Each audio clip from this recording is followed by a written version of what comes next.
All right, we're gonna knock out a few easy things this morning, you know, to get the blood pumping before we just rip the chaffer frame out of this thing. So I'm going in for this feed accelerator belt right here. So we've got to take two belts off to get that one off. So we got to get this right hand countershaft belt off, and we got to get this shoe drive belt off so we can get it up around this big pulley.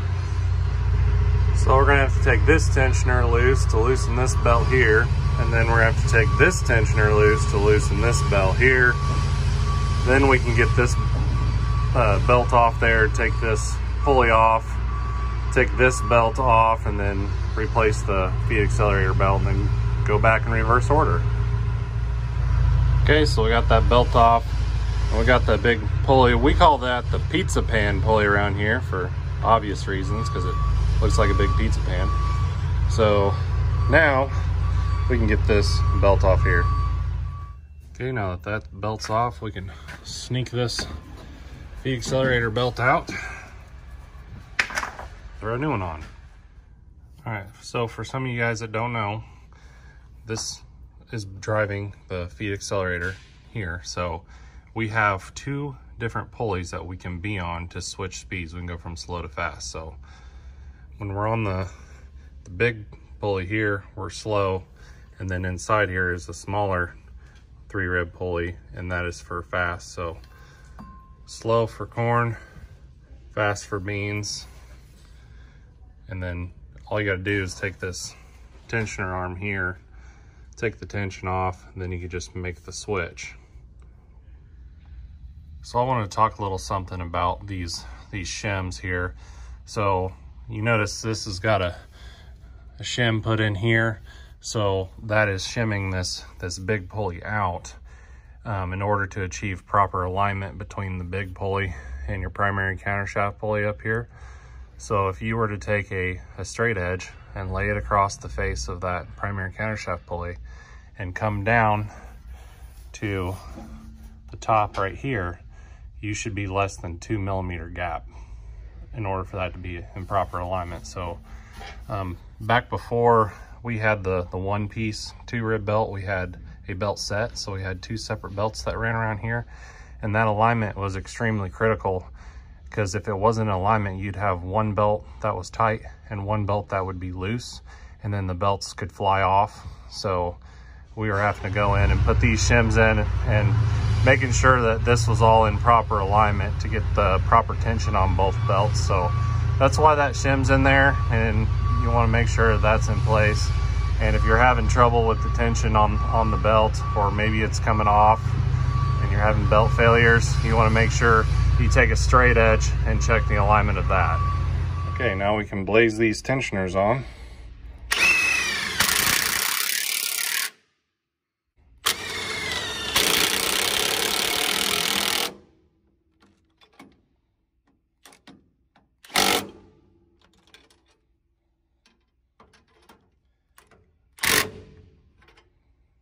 Torqued.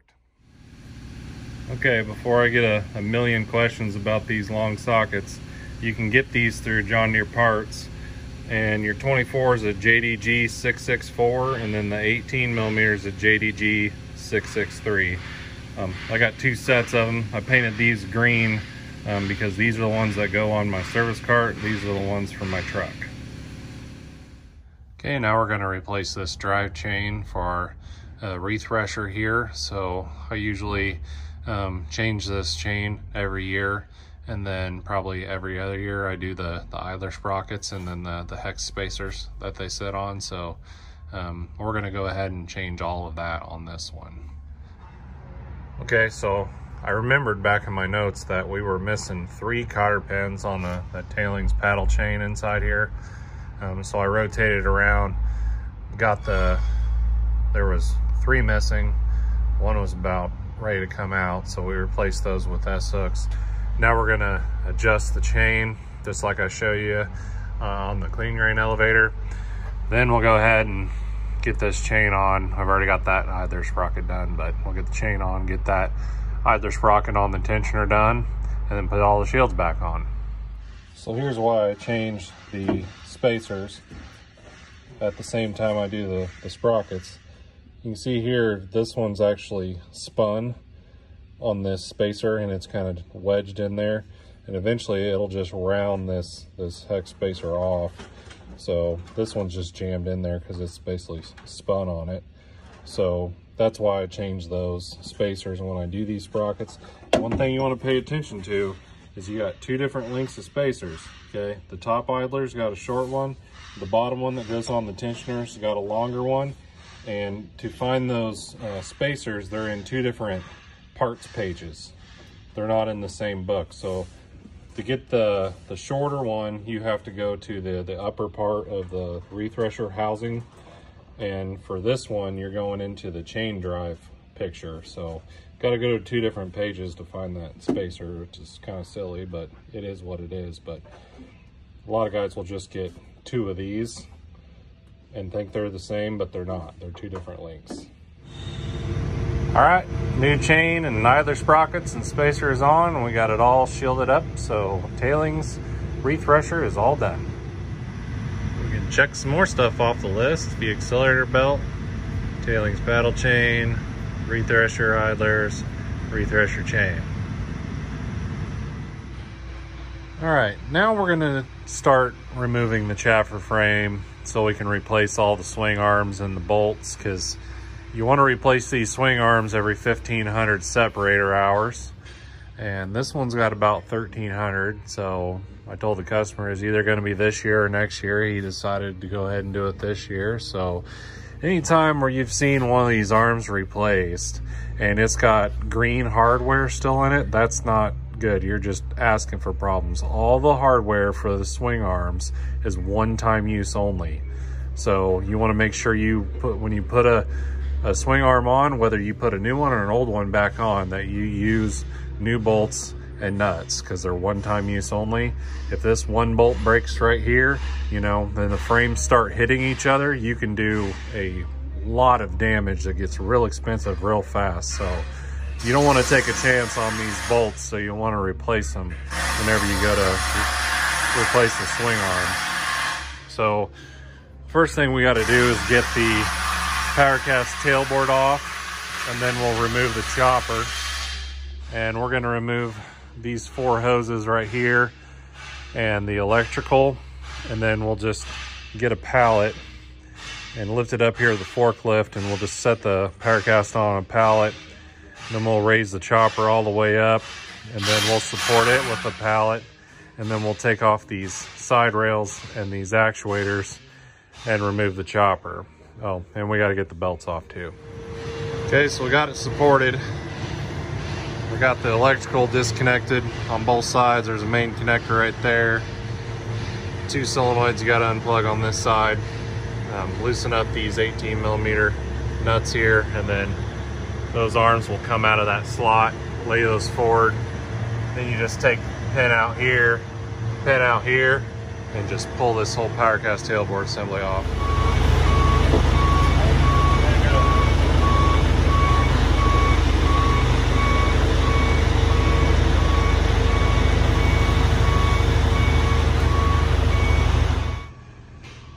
Okay, so we got the belts off, the chopper. Raise the chopper all the way up till it stops, and then just back it off a smidge. Take a pallet, raise it up, put a big block underneath here, and then we put the pallet on the knife bank here, put enough pressure on it to hold it, and then we'll take out these actuators right here. Then we'll take off the side mounts here, and then we'll be able to drop the chopper down.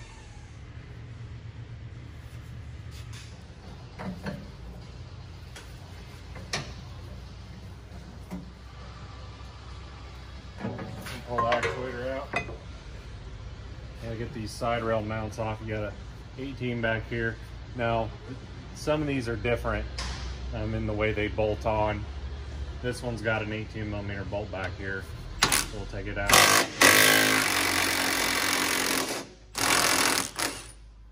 And then these over here, 15mm.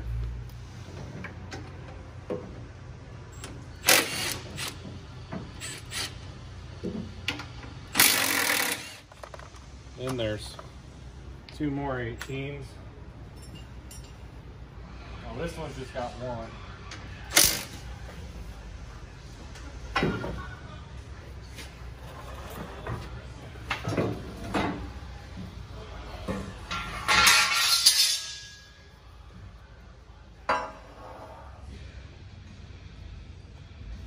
There she goes.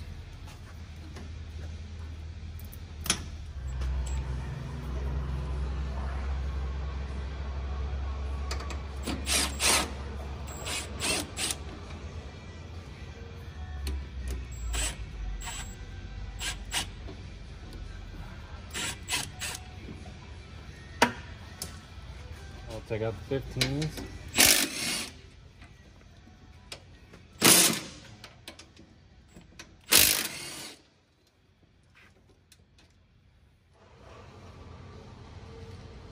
Two more here.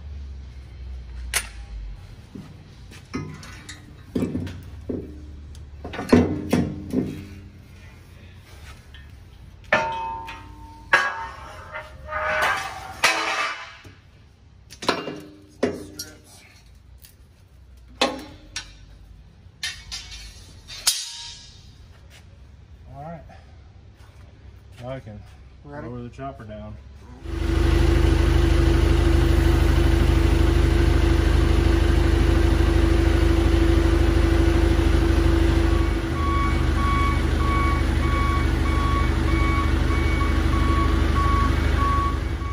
Okay, now the chopper is out of the way.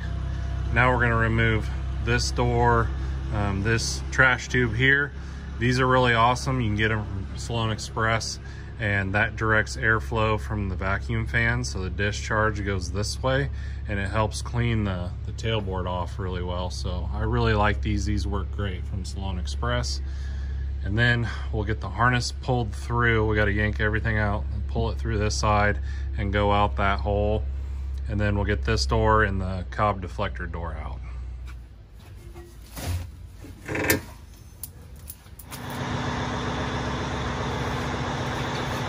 Lovely.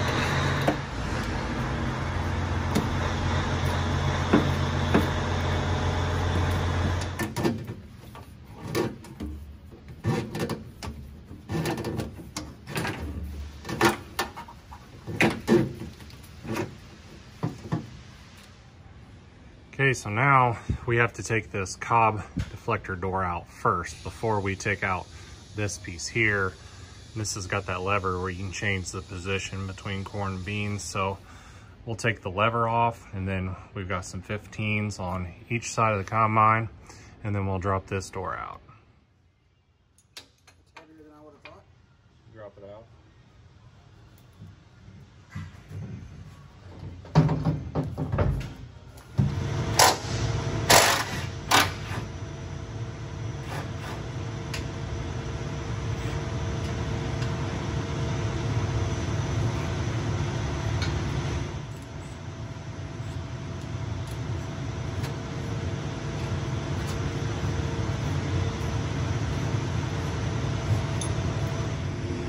All right, now we got room for activities here, and we'll go ahead and we'll take this tailboard off right here, get that out of our way. Then we're gonna yank the chaffer element, sieve element, and then we're gonna get back there and take the raised chaffer out of there, the pre-cleaner, and then we'll get a brace mounted across there that we can hook our boom onto. We'll yank all the bolts out of the swing arms, and then we'll pull this chaffer frame out. Okay, so we got 3 15s on each side, 3 down the middle. We'll take the 2 13s off of each shoe loss sensor, and then we'll get that all moved over to this direction, and then we'll slide this tailboard off. Okay, we got the bolts out, and we're just gonna pull the tailboard straight off.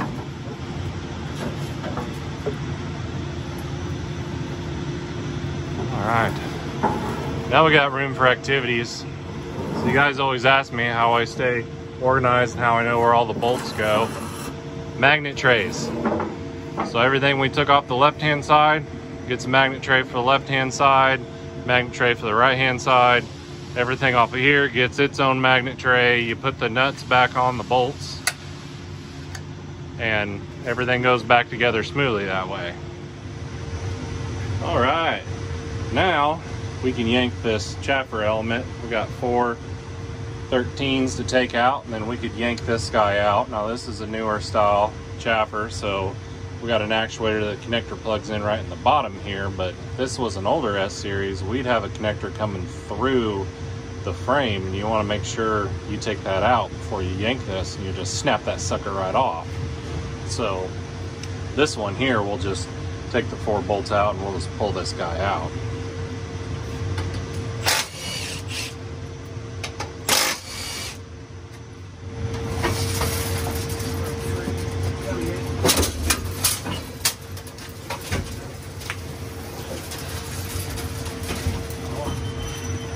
Go to the other side.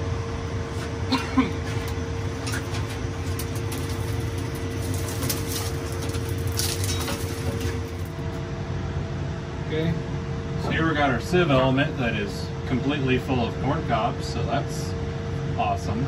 It doesn't work very good, so we're going to go ahead and get the wiring harness off for the sieve actuator here. Okay, that's unplugged. So on these, you got these guides here. You take this bolt out, and when you pick this up, hook it over that.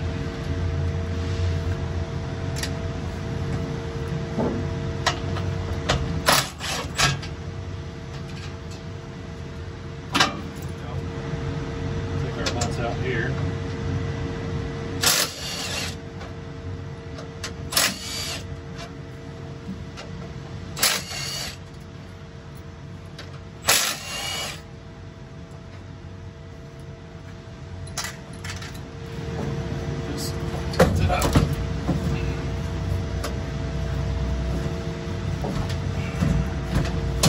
Now we're getting jammed up with cobs.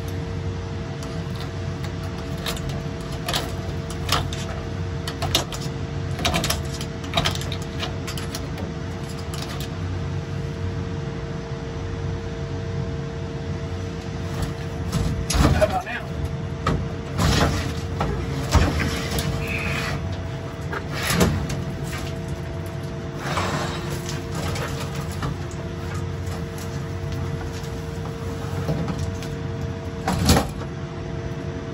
Okay, so this piece here, here and here, back here, this is our chaffer frame, and this piece down here is our sieve frame.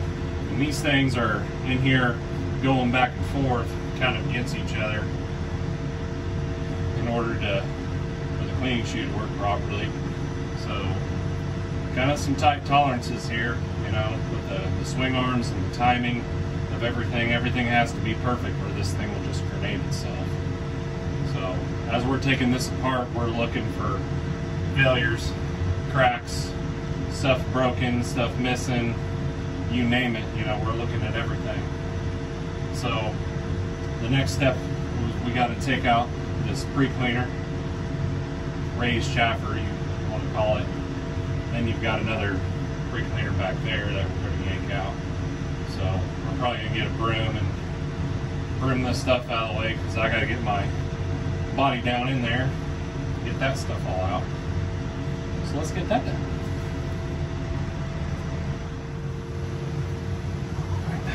I got to climb down in here.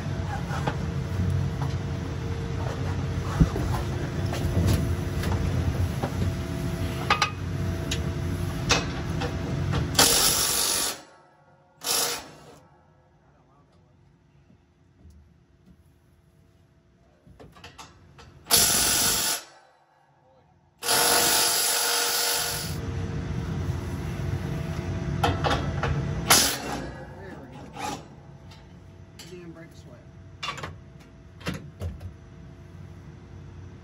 90-degree impact. Alright, this is where this 90-degree impact, it's worth its weight in gold. There's two 15s way up in here on each side. Gotta reach way down in here.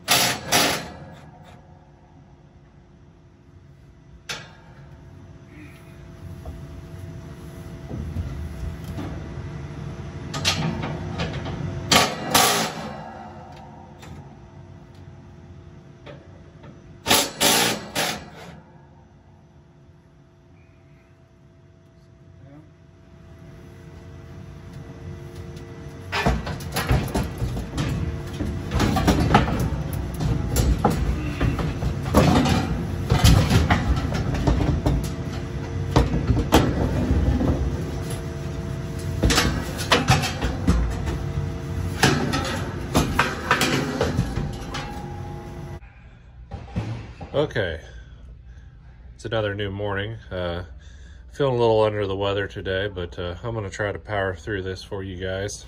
So if I sound a little funky, that's why. There's only 4 bolts holding this chaffer frame in.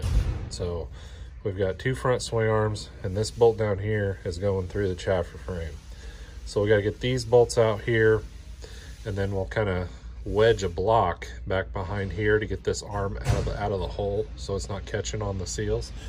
And then we'll come back here, and then we got these rear swing arms. We'll take the bottom bolt out of here, swing those arms out of the way. Then we can put a support in there, and I just take a forklift boom, lift up on the chaffer frame and pull it out. Okay, got block wedged in there. You can use anything to just stick in there. I just take an indexing bar so I can get back here and pry that out, just so we can get the chaffer arm away from that seal.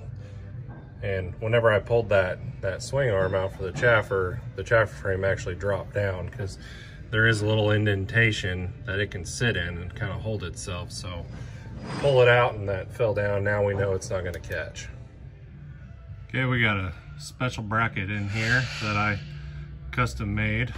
I've got a couple of them. This one I had to make kind of quickly one day because the other one was being used, but it'll work. So we'll just stick the top of the boom into this little slot here, and this brace right here is actually like the perfect center of gravity for this chaffer frame. So whenever we raise it up, then we'll just start backing it out. Okay, here we go.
Lift up a little bit.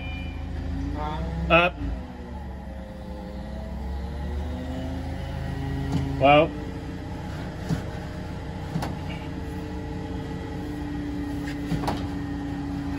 All right, come out, back out.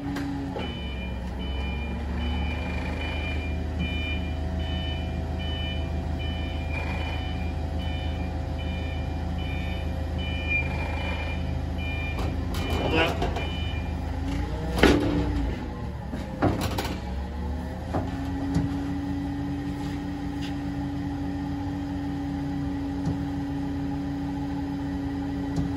Want to go down a tad? No. All right, back up. Whoa. Hold on.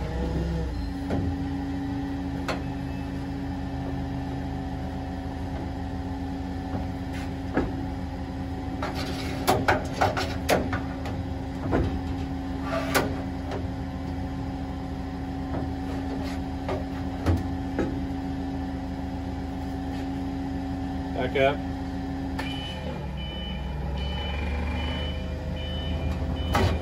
Whoa.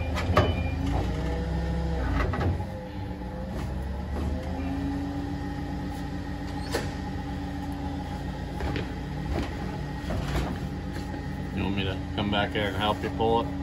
Oh.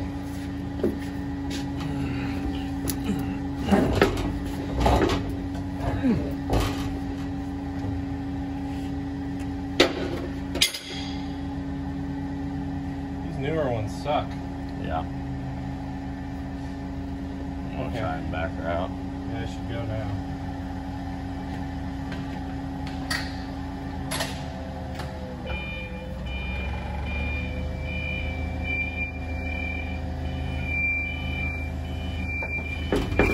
Pull up. Yep.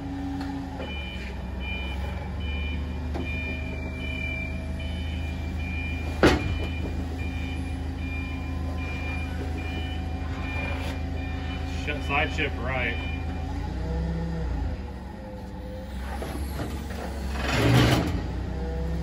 Okay. Back up. Yeah.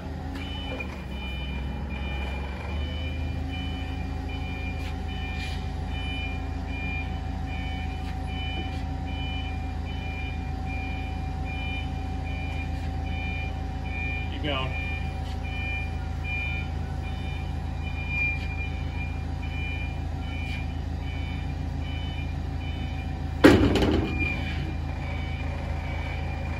You're clear, go.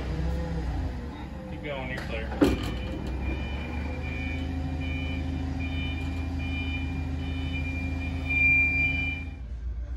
All right, well, I had quite a struggle getting that guy out. These newer chaffer frames, so now they have these cast pieces inserted here where your mount bolts are going through, because we used to just go through the side frame sheets, but we were having trouble with those cracking out. But see, we got this big cast piece in here now. Well, the problem you're fighting is this little piece right here. See, it kind of sticks out. Well, that sieve frame seal's riding right here, and we're not able to raise this chaffer frame up high enough to get it out of this seal. So it's always catching right here. And then I couldn't get these fins, these dividers out, because, well, they bolt in here, but then back here, they're welded in. So you can't get these pieces out. So I was fighting this metal fin hitting the return pan. So I couldn't go up high enough to get it out of the sieve frame seal here, because it was, you know, riding right here on that seal. So you're trying to, you know, warp that seal out around this piece as you're coming out. And I'm not too happy, because once I got it pulled out, I realized this sieve frame seal got ripped right there, and the only way to replace it is to pull this sieve frame out, and you know, you got to drill the rivets out and then replace the seal.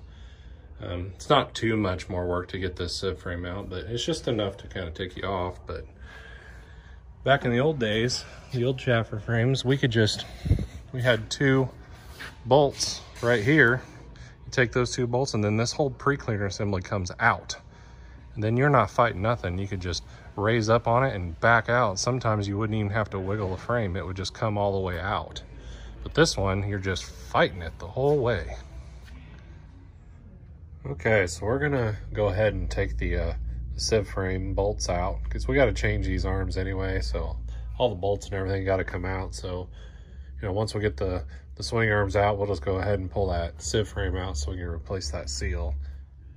Okay, so a guy got tired of digging these sieve frames out by hand, so I thought, you know, a cherry picker would just fit right in there and just pick that sucker up, and yeah, it works. I mean, this bottom plate flexes a little bit, but once you sit it back down there, it flexes right back. It doesn't hurt it or anything. And then I just take a ratchet strap and hook it to the front of the sieve floor there so it doesn't slide off of the cherry picker. And then you can just roll this thing right out of here.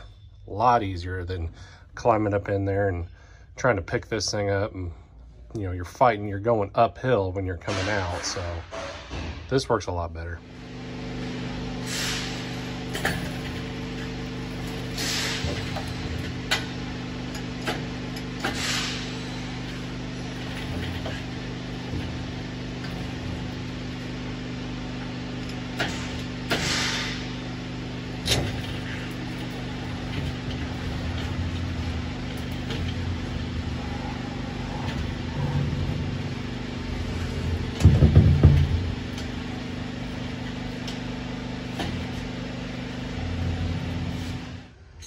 So this is what the inside of a combine looks like with no cleaning shoe in it. Ta-da! So there's your tailings auger, and there's your clean grain auger. So the mission of the combine is to get all the clean grain into that first auger and out that way. And then everything that's left over goes into the tailings and then gets recycled. But there's some room for activities in here now. So I don't think I actually tore this seal. I think this was already like that because it doesn't look like a new tear. Because there's dirt and dust and all these tears and breaks. It doesn't look like it's fresh. But regardless, it needs fixed. So just got to drill out all these rivets here. Pull that seal out, rivet a new one on, and then we'll be good to put it back in. I'll go ahead and inspect, you know, the sieve frame and the chaffer frame, look for cracks, and I'll show you guys if I find anything.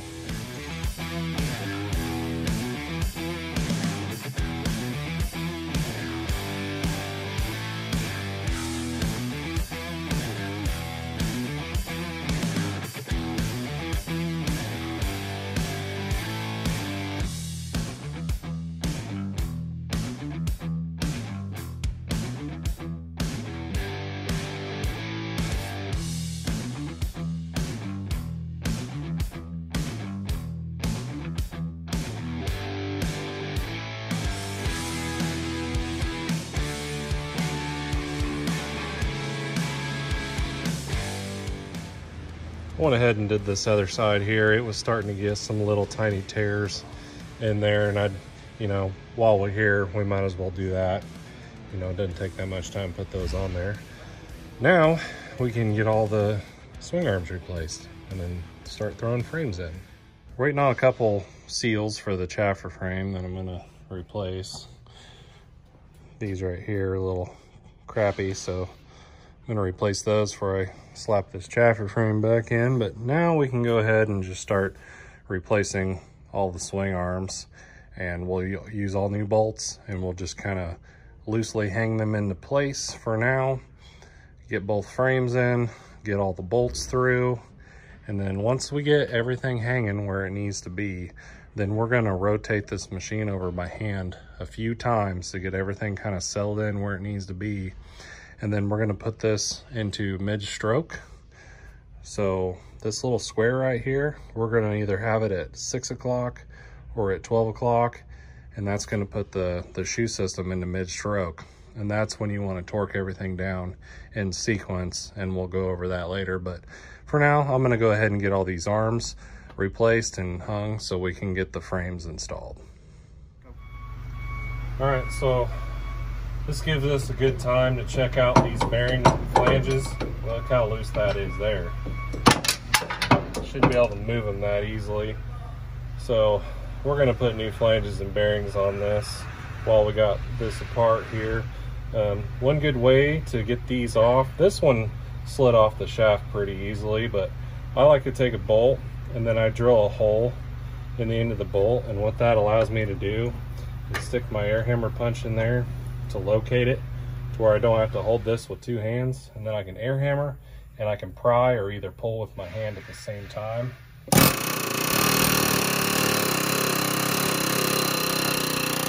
I generally like to use a bolt that isn't like a cap screw with a flange like this, because then you can leave the bolt in and actually clear this hole. But I lost mine and I just made this one really quick just so I could get that off there. But get that off there, and then the cam, so you got a cam here, a cam here, and then these bearings actually press onto these cams and have a snap ring.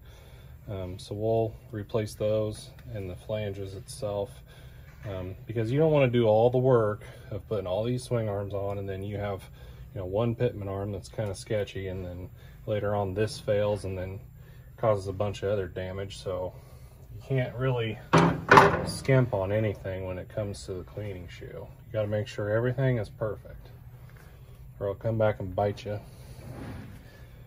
Then we can get a look at this bearing here, and it's pretty solid. I can't move it.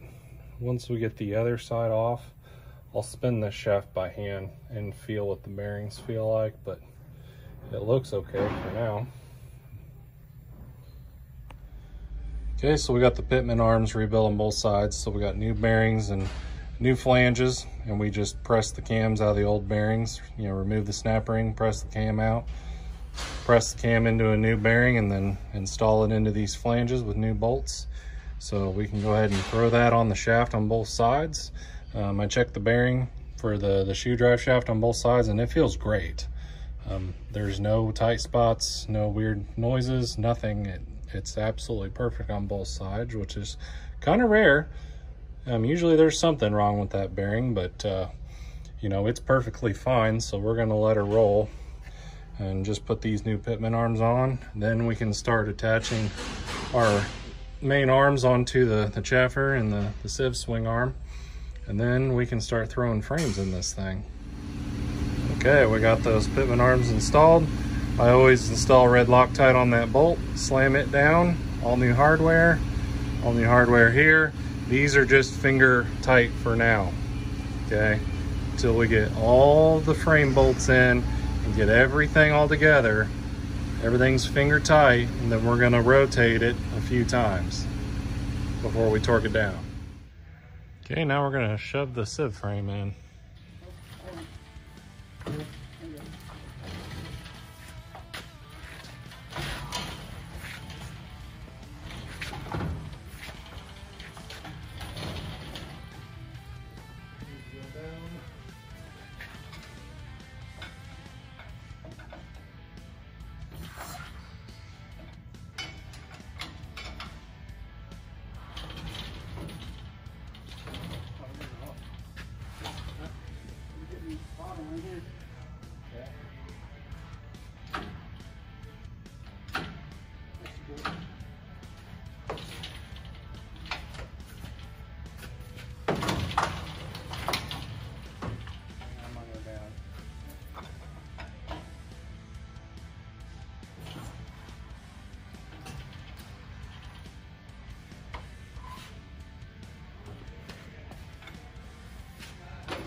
We'll leave that cherry picker on there. We'll pick it up to where we can get the bolts through on the front.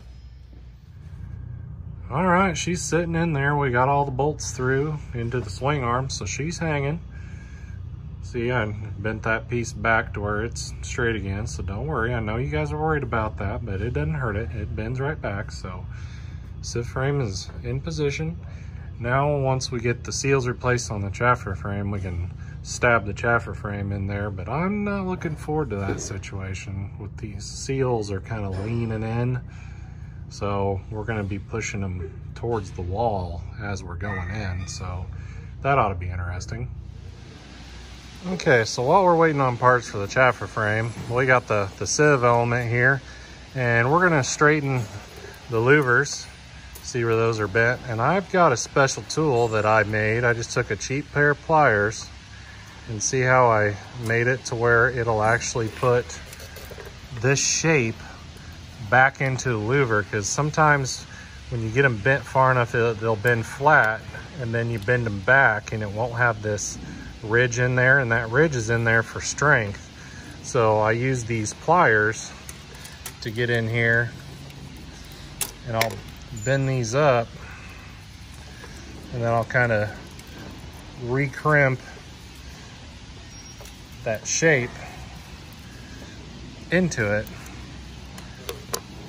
where it's got a nice ridge right here, and that makes that a lot stronger and not as easy to bend. See how this one's all goofed up? Well, it bends real easily, but I'll go back in with my pliers here. I'll try to work that shape back into it.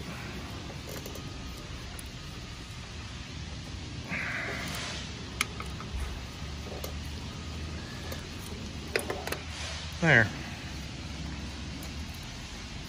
Now it's got that nice little...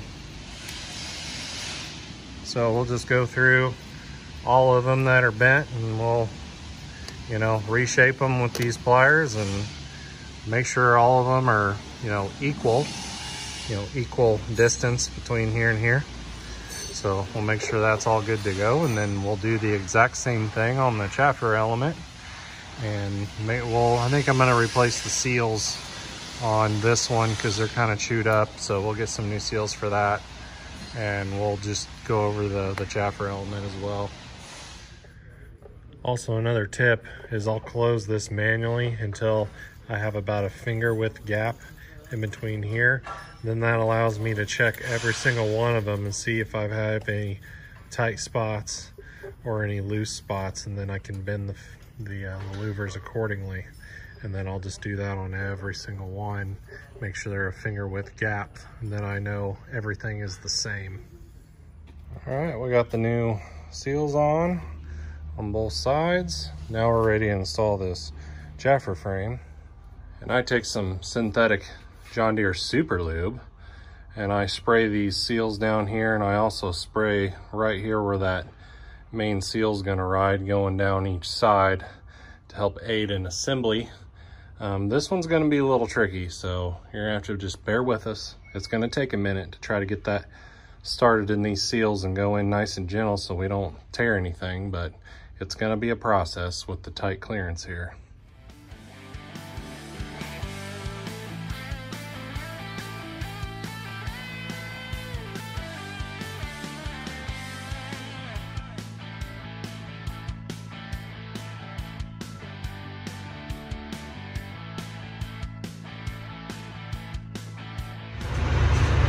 So I tried to shove this chaffer frame in to where the seals were out, but there just wasn't enough room to shove those cast pieces through.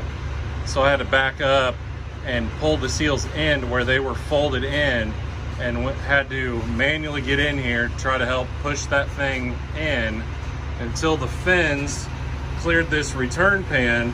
Then we could go up high enough and in far enough to where I could start tucking the seals where they needed to go. Then we could go down and forward, and now it's sitting in place.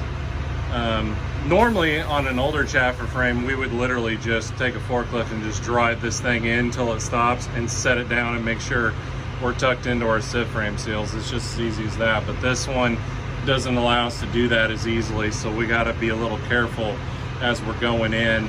Now I'm gonna get up in here, and I'm gonna pick up the front, and I'm gonna shove these bolts through the frame into our main swing arms, and then we'll come back here and bolt the back, and then this frame will be hanging. Okay, so I just take my long indexing bar and wedge it underneath there so I can pick up on the frame, and then have somebody look on the outside, line my hole up with the arm, and then when they tell me it should go, I just shove the bolt through on both sides. Then the rear bolts are a lot easier because we can just pick up on the back and shove the bolts through, but the front ones I can't see really where we're lining up to.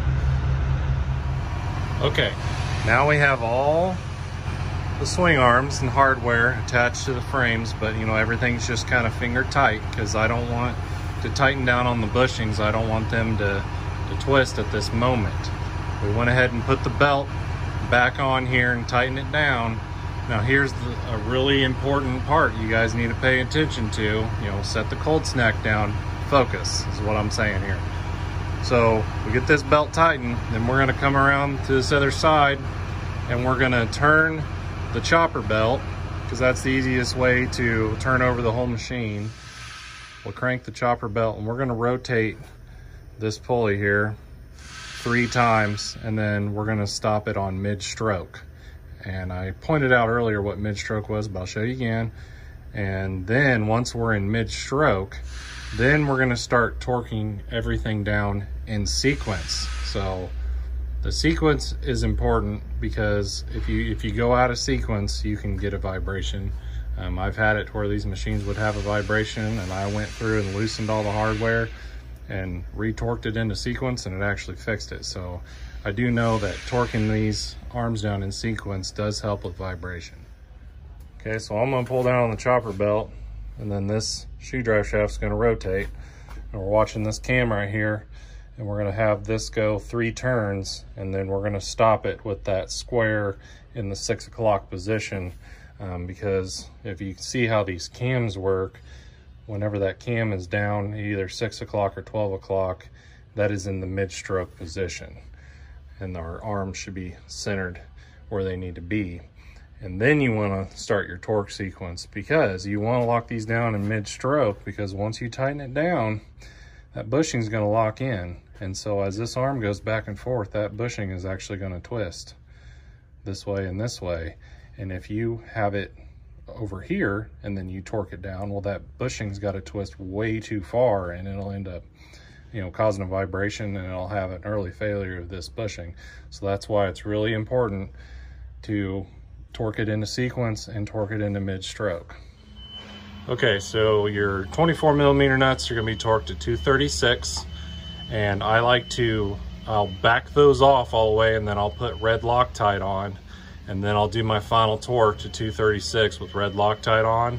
Same for the 18 millimeter nuts here. We're gonna back those off, put red Loctite on them, and then those get torqued to 96 foot-pounds. So I like to use 2 torque wrenches, so I'm not having to switch my 1 torque wrench back and forth between sockets and different torque settings. So the first step you want to do is you want to do the front left and right chaffer body mounts. So right here in the middle where that pivots, left and right, and then you're going to come to the back and you're going to torque the rear left and right chaffer body mount here, the top where the arm is attaching to the body of the machine. Then you're going to come over and you're going to do the front sieve left and right body mount, and then you do the rear left and right body mount, and then you're going to do the front chaffer pitman arms right here, left and right, and then you're going to do the sieve pitman arms left and right front. Then you're going to do the front left and right chaffer frame mount, so the bolts that are going into the chaffer frame and your swing arms left and right, and then you do the rear frame left and right for the chaffer. Then you come up and do the sieve front frame left and right here. Then you come back and do the rear sieve frame mounts. Then you're going to do the rear. Here's your return pan arm here. So you're going to do the rear body mounts left and right. And then you're going to come up and torque where the frame mounts in the front left and right. And then you're going to do where the frame for the return mount back here, left and right.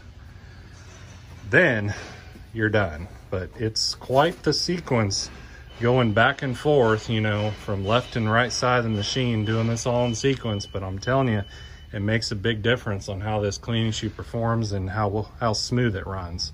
And you always want to use red Loctite and follow the torque specifications. And remember, always use new bolts. Okay, now the hard part's done. Now it's all the easy stuff, just throwing the sieve and the chaffer element in. We'll put these, you know, the 4 bolts in that are holding those down, torque them to 26 foot-pounds.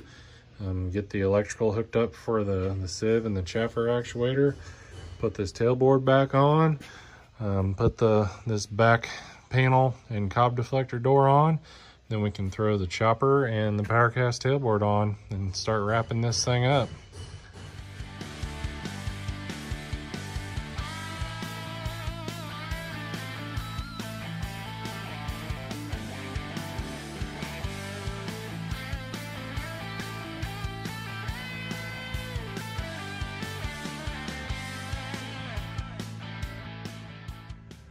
So I talked with a customer and I recommended that we not put this raised chaffer back in because these things just get shoved full of stems and just get clogged up, and it, you know, hinders the flow of grain going through there when you got all those stems and stuff just stuck in there.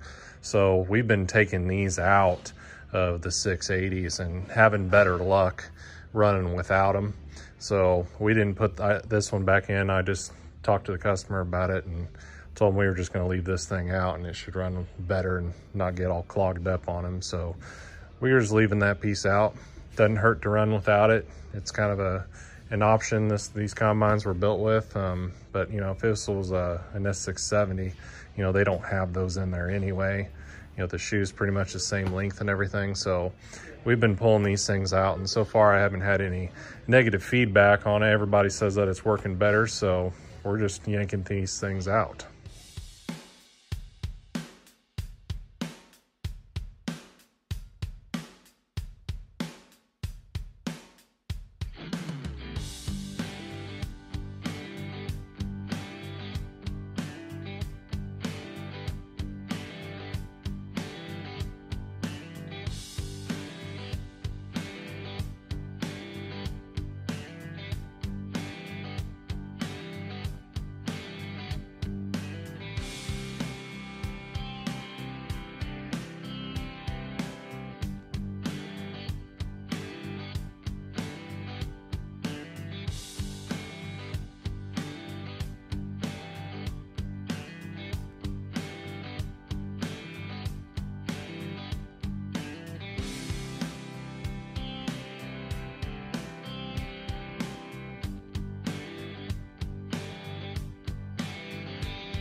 Okay, so the swing arm job is done.